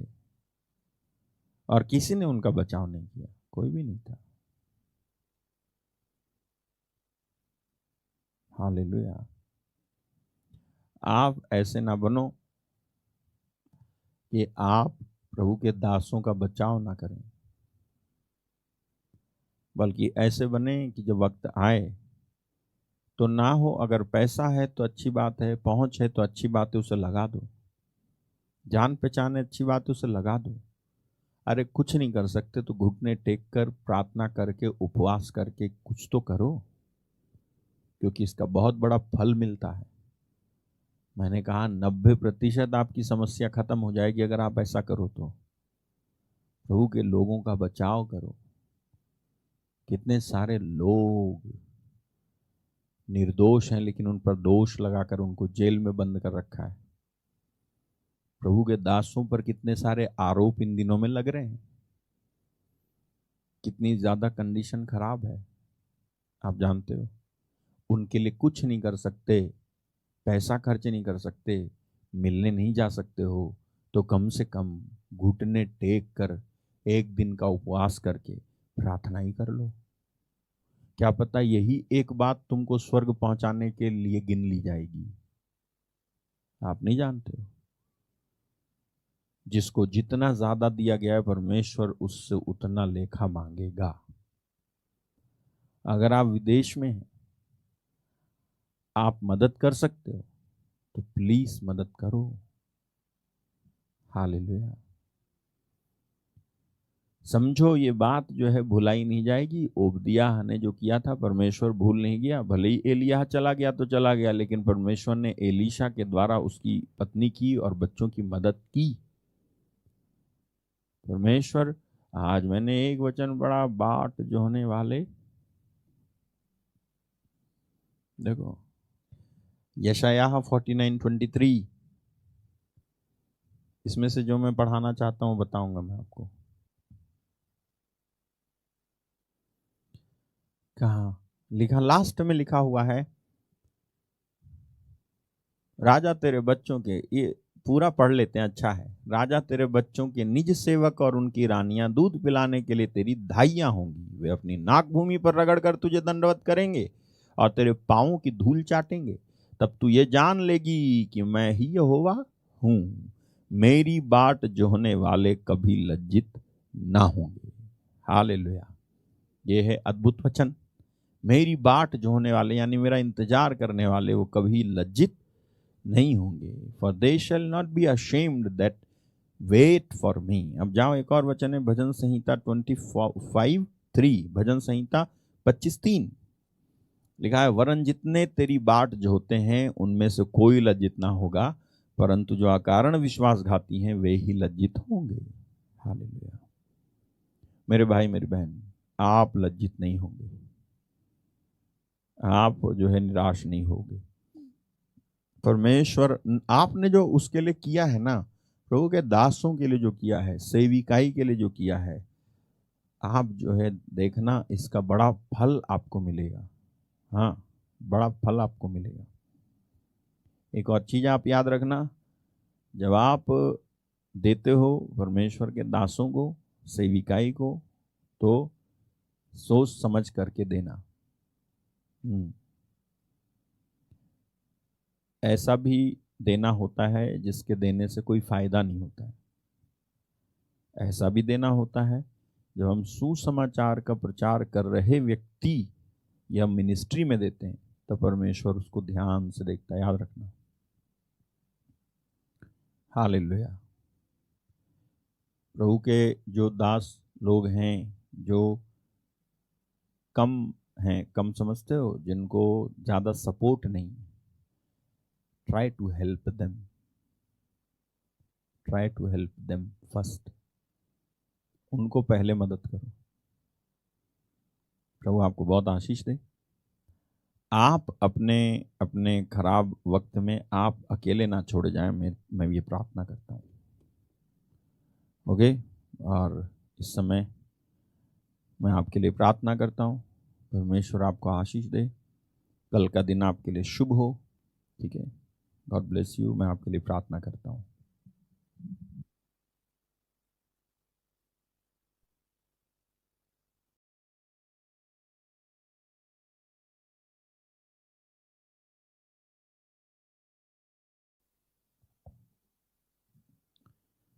Thank you Jesus, hallelujah. धन्यवाद पवित्र आत्मा, धन्यवाद।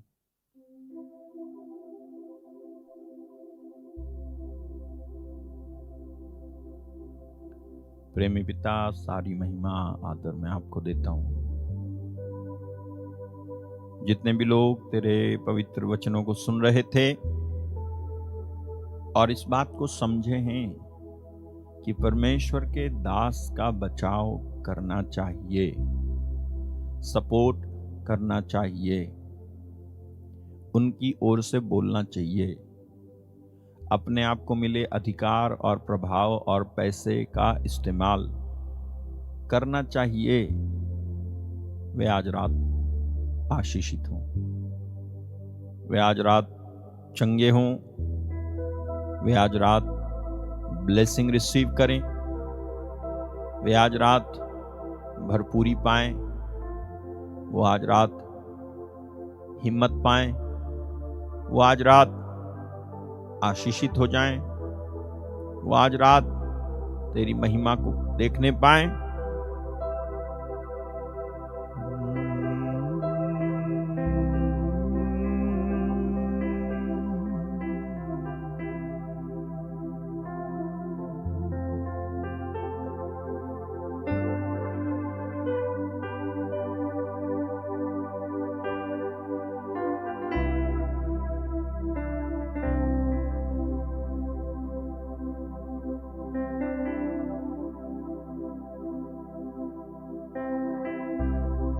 एक एक को आप छुओ प्रभु, एक एक को आप स्पर्श करें।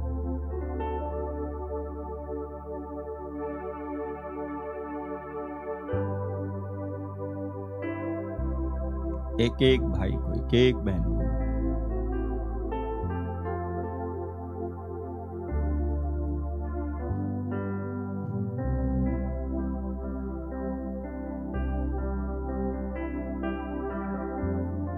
जो लोग दुखी हैं, जो लोग बीमार हैं, जो लोग पीड़ित हैं, उनको आप छुएं, स्पर्श करें। उनकी बीमारियां, उनकी तकलीफें, उनके दुख दर्द उन्हें छोड़ें इसी समय। जिन्होंने तेरे दासों का समर्थन किया है और कर रहे हैं, वे और भी ज्यादा और अधिकाई से आशीषित हों प्रभु। उनके फैमिली में भी इसका असर पहुंच जाए। मैं ब्लेसिंग देता हूं, इनको आशीष देता हूं, इनकी जिंदगी बदल जाए, इनके बच्चों का भला हो, इनका भला हो, इनका कल्याण हो। ये ना भूखे रहें, ना प्यासे रहें, ना कमी में रहें, ना घटी में रहें, बल्कि प्रभु ये बहुतायत से, जैसे ओबदियाह का कर्ज तूने चुकाया नबी एलीशा के माध्यम से उसकी पत्नी और बच्चों का बचाव करके उन्हें सम्मान की जिंदगी प्रदान की इजराइल के अंदर, वैसे ही परमेश्वर जो लोग तेरे दासों की मदद करते आए थे और कर रहे हैं, आज भी सपोर्ट करते आए हैं, मिनिस्ट्री, किसी भी मिनिस्ट्री को सपोर्ट करते आए हैं, मैं उनको ब्लेस करता हूं प्रभु जी। एक एक को मैं आशीष देता हूं, उन्हें स्मरण किया जाए। आज मैं प्रार्थना करता हूं प्रभु, उन्हें स्मरण करो, उन्हें स्मरण करें प्रभु। मैं प्रार्थना करता हूं उनके जिंदगी को आप देखें, ब्लेस करता हूं प्रभु। थैंक यू जीसस, धन्यवाद धन्यवाद धन्यवाद धन्यवाद। एक एक को मैं ब्लेस करता हूं प्रभु, ब्लेस करता हूं प्रभु, आशीष देता हूं, ब्लेस करता हूं प्रभु, ब्लेस करता हूं। Thank you Jesus. एक एक को, जिन्होंने भी इस सेविकाई को थोड़ा या ज्यादा सपोर्ट किया, मैं ब्लेस करता हूं प्रभु, आशीष देता हूं। उनको स्मरण करें, उनको मैं तेरे स्वर्गीय सिंहासन के सामने स्मरण करता हूं प्रभु। ऐसे समय में मैं प्रार्थना करता हूं इनके लिए प्रभु, इनको आप हर मुसीबत, खतरे, फाइनेंशियल प्रॉब्लम से बाहर निकाल के रखो। जिन्होंने भी इस सेविकाई में सहयोग किया है, हमेशा रहा है प्रभु, उनको ब्लेस करता हूं। आज रात कोई भी जो इस प्रार्थना में जुड़ा हुआ है, ब्लेस करता हूं प्रभु, वो हमेशा आशीषित रहे। मैं तेरा सेवक इनके लिए दुआ करता है, इनकी उन्नति हो, आत्मिक उन्नति हो, तरक्की हो परमेश्वर। प्रत्यक्ष और अप्रत्यक्ष रूप से जिन्होंने भी मदद की, आशीष देता हूं एक एक को। जितने भी मेरे टीम के सदस्य हैं उनको ब्लेस करता हूं, आशीष देता हूं प्रभु। एक एक को हमेशा तेरे स्वर्ग में स्मरण किया जाए और इस धरती पर उनका घराना कायम रहे। इस धरती पर उनका घराना, उनकी सेविकाई, उनकी बुलाहट, उनका चुनाव, उसमें वो मजबूत बने रहें। मैं आशीष देता हूं प्रभु, कोई भी ना भुलाया जाए, कोई भी नहीं। जिन्होंने कुछ भी किया प्रभु, उन्हें मैं ब्लेस करता हूं।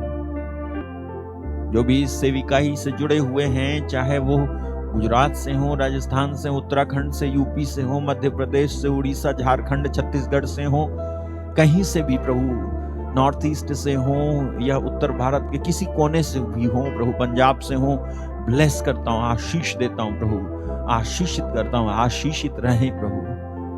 मैं प्रार्थना करता हूं, आप स्मरण करते हैं, आप प्रतिफल देने वाले परमेश्वर हैं। आप ऐसे हैं कि जो आप पर इंतजार करता रहता है वो शर्मिंदा नहीं होता है, लज्जित नहीं होता है। आप उन्हें लज्जित ना होने दें प्रभु, उनको आप बाहर निकालो। मैं प्रार्थना करता हूं प्रभु, एक एक दुखी के लिए, बीमार के लिए, पीड़ित के लिए मैं प्रार्थना करता हूं प्रभु, आप उन्हें छुएं प्रभु, ब्लेस करता हूं, आशीष देता हूं। Thank you Jesus. बीमार ना रहे, दुखी ना रहे, गरीब ना रहे। तेरे बच्चे प्रभु फ्लरिश हों, बढ़ोतरी करें। जिन्होंने घर दिया, जिन्होंने रहने को दिया, जिन्होंने संभाला, जिन्होंने प्रार्थना की, जिन्होंने चिंता की, जो पक्ष में खड़े हो गए, जो साथ में रहे प्रभु, वो हमेशा तेरे स्वर्ग में भी रहेंगे, वे हमेशा तेरे साथ भी रहेंगे। मैं ब्लेस करता हूँ, आशीष देता हूँ, इनके लिए प्रार्थना करता हूँ प्रभु। एक एक जो हमारे साथ में जुड़े हुए हैं प्रभु इस प्रार्थना में, चाहे कोई भी क्यों ना हो, नए हो या पुराने हो, वे आशीषित रहें प्रभु। अब और हमेशा, सदा सर्वदा ये लोग आशीषित रहें, बरकतों से भरे रहें। मैं इनको ब्लेस करता हूँ। कोई बीमार, दुखी, पीड़ित ना रहे, इनकी बड़ी बड़ी गवाहियां हो, टेस्टमनी हो। प्रार्थना करता हूँ प्रभु, तेरी महिमा होने पाए, तेरी महिमा होने पाए। हर एक शैतानी कामों को और उसकी चालों को मैं रद्द करता हूं, एक्सपोज कर देता हूं। यीशु आपके नाम में तेरी बड़ी महिमा होने पाए, मैं प्रार्थना करता हूं। Thank you Jesus, thank you Jesus, thank you Jesus, thank you Jesus. आदर, इज्जत, जलाल हम तुझे देते हैं प्रभु। विश्वास करते तूने इस दुआ को सुन लिया है। यीशु मसीह के नाम से मैं मांग लेता हूं, कहें आमीन, आमीन, आमीन, आमीन, आमीन।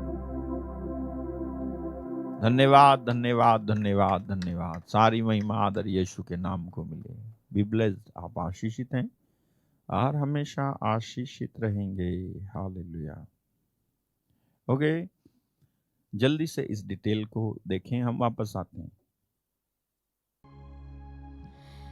अशोक मार्टिन मिनिस्ट्री की आगामी प्रार्थना सभाएं हैं। 11 और 12 अक्टूबर को प्रार्थना सभा रखी गई है जबलपुर, मध्य प्रदेश में, जिसका पता है Pentecostal church, saint Mary school के पास, VFJ जबलपुर। प्रार्थना का समय होगा सुबह 10 बजे से शाम 5 बजे तक। यदि आप इस प्रेयर मीटिंग में आने की इच्छुक हैं तो भाई अजय कुजूर अथवा मुक्तिलता टोपो को जल्द से जल्द संपर्क करें। 14, 15 और 16 अक्टूबर को प्रेयर मीटिंग रखी गई है कोरबा, छत्तीसगढ़ में, जिसका पता है दिनगापुर 3 पाइपलाइन, वार्ड नंबर 32, कोरबा। अधिक जानकारी के लिए आप प्रॉफिट आमोस मसीह मिनिस्ट्री के दिए गए कॉन्टैक्ट नंबर पर संपर्क कर सकते हैं अथवा भाई निखिल मसीह को संपर्क कर सकते हैं। कोलकाता, वेस्ट बंगाल में प्रेयर मीटिंग है 19, 20 और 21 अक्टूबर को, जिसका पता है Ghazipur near Keya Talahat, Bakrahat road, post Kongonberia, South 24 Parganas, Bishnupur, West Bengal. यदि आप इस प्रेयर मीटिंग में आने के इच्छुक हैं तो कृपया बहन सुष्मिता को अथवा भाई स्टीवन को जल्द से जल्द संपर्क करें। 25, 26 और 27 अक्टूबर को प्रेयर मीटिंग रखी गई है पुरुलिया, वेस्ट बंगाल में, जिसका पता है Bakul lodge near Belguma, Vivekananda high school, Purulia, west Bengal. यदि आप इस प्रेयर मीटिंग में आने के इच्छुक हैं तो कृपया दिए गए कॉन्टैक्ट नंबर पर जल्द से जल्द संपर्क करें।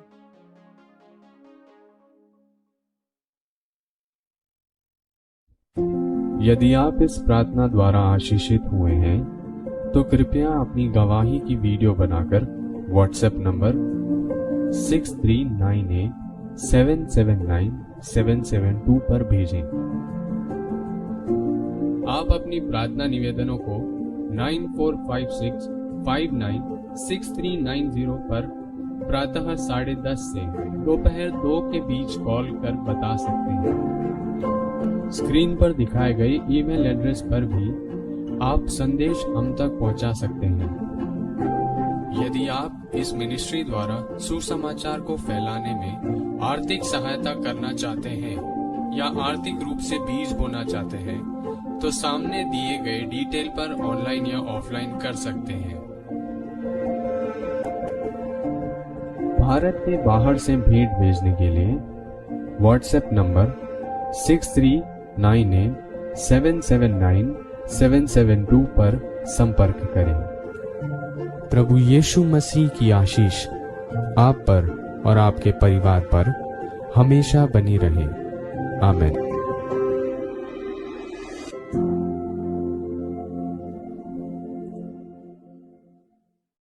ये याद दिला के जाना चाहता हूं आपको, सुनो।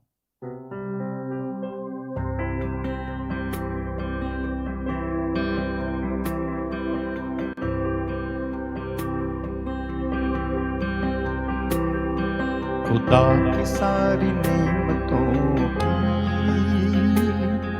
बेकदरी तू न कर। खुदा की सारी नेमतों की बेकदरी तू न कर। खुदा की सारी नेमतों की बेकदरी तू न कर। खुदा की सारी नेमतों की बेकदरी तू न कर। याद करके रहमतों की, याद करके रहमतों की, कभी शुक्र गुजारे तू कर। याद करके रहमतों की, याद करके रहमतों की, कभी शुक्रगुजारी कर। खुदा की सारी नेमतों की बेकदरी तू न कर। खुदा की सारी नेमतों की बेकदरी तू न कर। जान दे के सूली पे बरकतों का दर उसने खोला। जान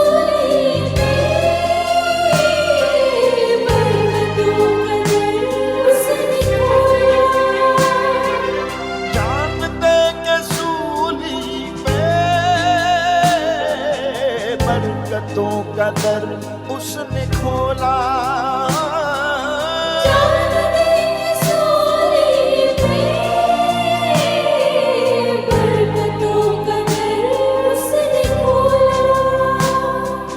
मुफ्त पाके बरकतों की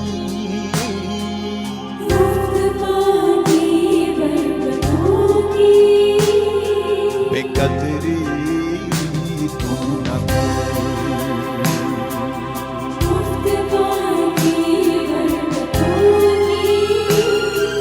बेकदरी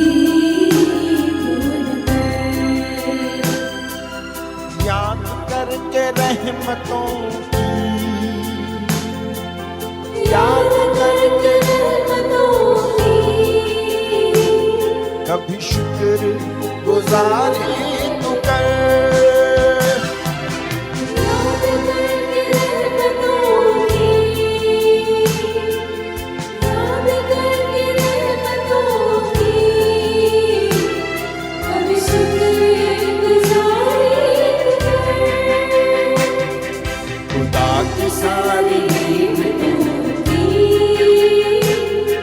बेकदरी तू न कर।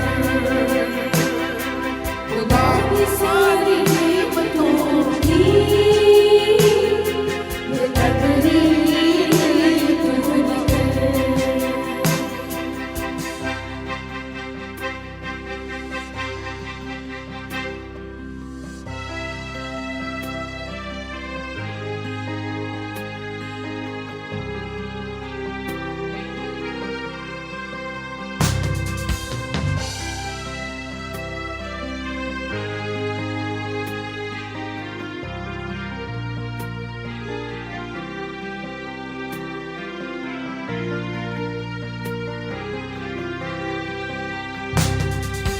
देख ले कभी सूली पे तड़पते हुए मसीह को। कभी सूली तड़पते हुए मसीह को। देख ले कभी सूली पे तड़पते हुए मसीह को। कभी सूली तड़पते हुए मसीह को। मुफ्त पाके निजात तू, मुफ्त पाके निजात तू, बेकदरी न कर। मुफ्त पाके निजात तू, बेकदरी तू न कर। याद करके रहमतों की, याद करके रहमतों की, कभी शुक्र गुजारी तू कर।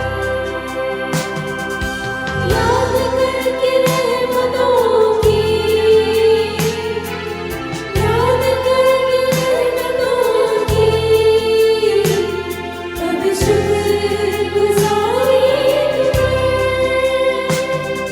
खुदा की सारी नेमतों की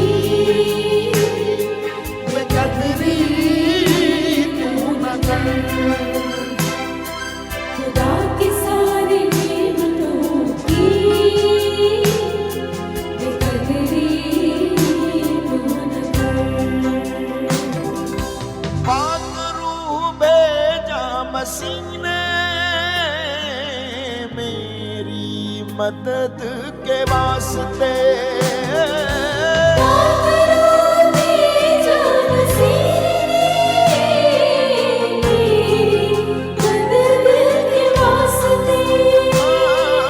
पाक रूह भेजा मसीह ने मेरी मदद के वास्ते।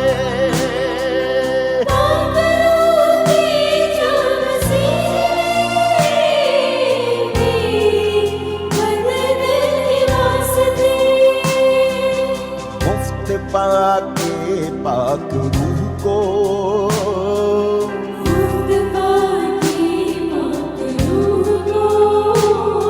बेकदरी तू न कर।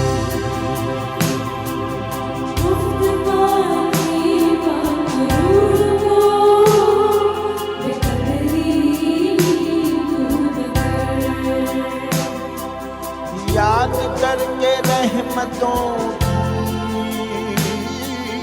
याद करके रहमतों की, याद करके रहमतों की, याद करके शुक्र गुजारे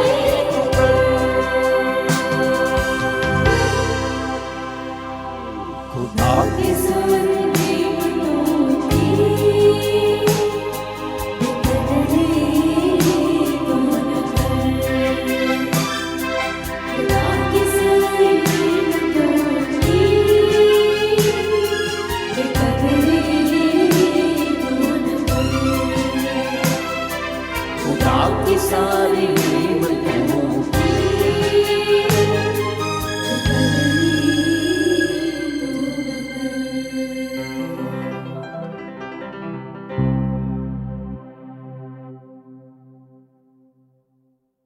गॉड ब्लेस यू। प्रभु आपको बहुत बहुत आशीष दे। God bless you. जय यीशु। Good night.